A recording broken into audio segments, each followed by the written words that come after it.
မိမိကအင်တလုံးကြီးကြီးနဲ့ဖြစ်ဆွတ်စာဒမ်ဘလင်းစာတွေကိုမနက်ကလေးကတဲထုတ်လာပြီးချွေးမဖြစ်သူကိုဒမ်ဘလင်းတွေအကုန်လုံးတယောက်တည်းထုတ်ခိုင်းခဲ့ပါတယ်အန်နာမှာခေါင်းညိတ်လက်ခံရုံမှပါအခြားရွေးချယ်စရာမရှိခဲ့ပါဘူးဒါတင်မကသေးပြီးအန်နာဟာရောက်ခမဖြစ်သူကိုဟင်းချက်ရမှာကူညီပေးရတယ်လို့ပကံခွက်ရောက်တွေကိုလည်းစစ်ကြောပေးခဲ့ရပါတယ်အန်နာခင်မွန်ချက်ကဝင်ကူညီခြင်းခဲ့ပေမဲ့သူ့အမေကချက်ချင်းဆိုသလိုမကျေနပ်ကြောင်းပြသခဲ့ပါတယ်ငါတို့စီမှာလည်းသမီးလေးမဟုတ်တရုံနဲ့ခင်မွန်ဆိုတာရှိတာပဲအိမ်မှာဆိုရင်ငါအကုန်လုပ်တာပါအမေရဲ့ဒါပေမဲ့နားလိုက်လှုပ်လိုက်လုပ်နေရင်ကြာသွားလိမ့်မယ်ဆိုပြီးရောက်ခမဖြစ်သူရဲ့ညီတွားဖြစ်တင်စကားတွေကိုကြားရတဲ့အခါအန်နာဟာမပြုံးချင်ပဲအပြုံးတူကိုသာဖန်တီးပြခဲ့ရပါတယ်နောက်တနေ့နက်မိုးမလင်းသေးမီမှာပင်အန်နာနဲ့ရောက်ခမဖြစ်သူတို့ဟာမနက်စာပြင်ဆင်ဖို့နိုးထနေကြပြီဖြစ်ပါတယ်အန်နာအတွက်အံ့အားသင့်စရာကောင်းတာကရောက်ခမဖြစ်သူကသူ့ကိုလက်ဆောင်တစ်ခုပေးခဲ့တာပါအန်နာလည်းရင်ခုန်စိတ်လှုပ်ရှားစွာနဲ့ဖွင့်ကြည့်လိုက်ပေမဲ့မိဖို့ချောင်းသုံး apron အဖရန်ဖြစ်နေတာကိုတွေးလိုက်ရပါတယ်အန်နာရင်ထဲမှာအလွန်ဝမ်းနဲ့စိတ်ပြတ်သွားခဲ့ပေမဲ့ပြုံးပြပြီးကျေးဇူးတင်ကြောင်းပြောခဲ့ရပါတယ်ထို့နောက်တမိသားစုလုံးအတွက်မနက်စာပြင်ဆင်ချက်ပြုတ်တဲ့အလုပ်ကိုစတင်ခဲ့ပါတယ်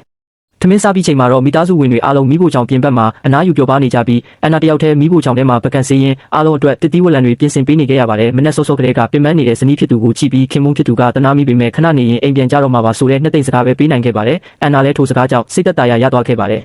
ဒါပေမဲ့ကန်ဆိုးစွာနဲ့ပဲခင်မုန်းဖြစ်သူရဲ့အမရောက်ခမရဲ့တမီးကမထင်မှတ်ပဲအိမ်ပြန်ရောက်လာခဲ့တဲ့အတွက်အန်နာမှာဆက်နေပြီးအလုပ်လုပ်ပေးရပြန်ပါတယ်မိသားစုဝင်တွေကအခန်းထဲမှာပျော်ပျော်ပါးပါးရေမောဆွေးနွေးနေကြစဉ်ရောက်ခမဖြစ်သူကအန်နာကိုအားလုံးအတွက်အစားတောက်လုပ်ခိုင်းခဲ့ပါတယ်ရောက်မဖြစ်သူကဝင်ကူပေးမယ်လို့ပြောပေမဲ့ရောက်ခမကနေအိမ်ပြန်ရောက်နေတာပဲရောက်ခမအိမ်မှာလုပ်ရတယ်လို့မျိုးဒီမှာလုပ်เสียမလို့ဘူးဆိုပြီးတားမြစ်ခဲ့ပါတယ်လူတိုင်းကအန်နာဟာထုံးစံအတိုင်းငြိမ်ခံနေလိမ့်မယ်လို့ထင်မှတ်ထားကြပါတယ်ဒါပေမဲ့နောက်တစ်စက္ကန့်မှာတော့အန်နာဟာဝတ်ထားတဲ့ apron ကိုချွတ်ပစ်လိုက်ပြီးလုံးဝခြားနားတဲ့လူတစ်ယောက်ဖြစ်ပြောင်းလဲသွားခဲ့ပါတယ်သူဟာမိခင်တစ်ယောက်ရဲ့လေတံနဲ့အမေကြီးမင်္ဂလာပွဲရက်တွေမှာသမီးကိုမြင်ရလို့ဝမ်းသာတယ်မဟုတ်လားကျမလည်းကျမသမီးကိုလွမ်းတာပေါ့သမီးလေးလာမဲ့အချိန်ဆိုရင်ကျမသမီးကိုလည်းပြန်လုပ်ပေးရမှာပေါ့ရောက်မရဲ့စပွဲအထိလုပ်ပေးပြီးမှပြန်ခိုင်းရအောင်ကျမတို့ကြည်အောင်အန်နာလေးပါမျောလင်းချက်ရှိတော်မလဲလို့ပြောချလိုက်ပါတယ်သမီးသားစုလုံးအန်နာကိုမှင်သက်စွာစိုက်ကြည့်နေကြပါတယ်ဘယ်သူမှတုံ့ပြန်ဖို့မစင်စားနိုင်သေးမိမှာပဲခင်မုန်းဖြစ်သူကအန်နာလက်ကိုဆွဲပြီးအိမ်ပြင်သို့အမြန်ခေါ်ထုတ်သွားခဲ့ပါတယ်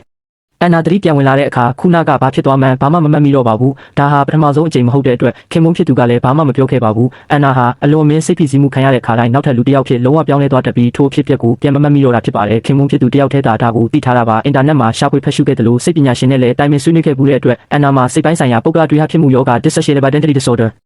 တဲ့ရှိနေမှန်းခင်မုန်းကသိထားခဲ့တာပါအန်နာငယ်စဉ်ကကြောင်းဆင်းပြီးအိမ်တို့ဘတ်စကားတစ်ယောက်တည်းစီးပြန်လာစဉ်အတန်းဖော်ယောက်ျားလေးတစ်ယောက်ကနောက်ကလိုက်လာခဲ့ပါတယ်အန်နာကအဖေဖြစ်သူကိုချက်ချင်းမက်ဆေ့ချပို့ပြီးလာကြိုဖို့ပြောခဲ့ပေမဲ့ဘတ်စကားပေါ်ကဆင်းတဲ့အထိအဖေရောက်မလာခဲ့ပါဘူးထိုယောက်ျားလေးကလည်းနောက်ကဆက်လိုက်နေခဲ့ပါတယ်ကံကောင်းစွာနဲ့ပဲအနီးနားရှိအမျိုးသမီးတစ်ယောက်ကပုံမှန်မဟုတ်တာကိုရိပ်မိပြီးအန်နာနဲ့အတူကားပေါ်ကဆင်းကထိုယောက်ျားလေးကိုမောင်းထုတ်ပေးခဲ့ပါတယ်အန်နာဟာကြောက်လန့်လွန်းလို့အောက်မှာထိုင်ချပြီးငိုယိုနေခဲ့ပါတဲထိုချိန်မှအဖေဖြစ်သူရောက်ရှိလာခဲ့တာပါဖြစ်ပျက်ခဲ့တာတွေကိုသိရှိသွားသည့်အခါမှာတော့အဖေဖြစ်သူဟာသမီးဖြစ်သူကိုအနှဲငယ်များနှစ်သိမ့်ခြင်းမရှိဘဲစကတ်တိုလုံးလို့ဆိုကအန်နာကိုသာဖြစ်တင်ခြင်း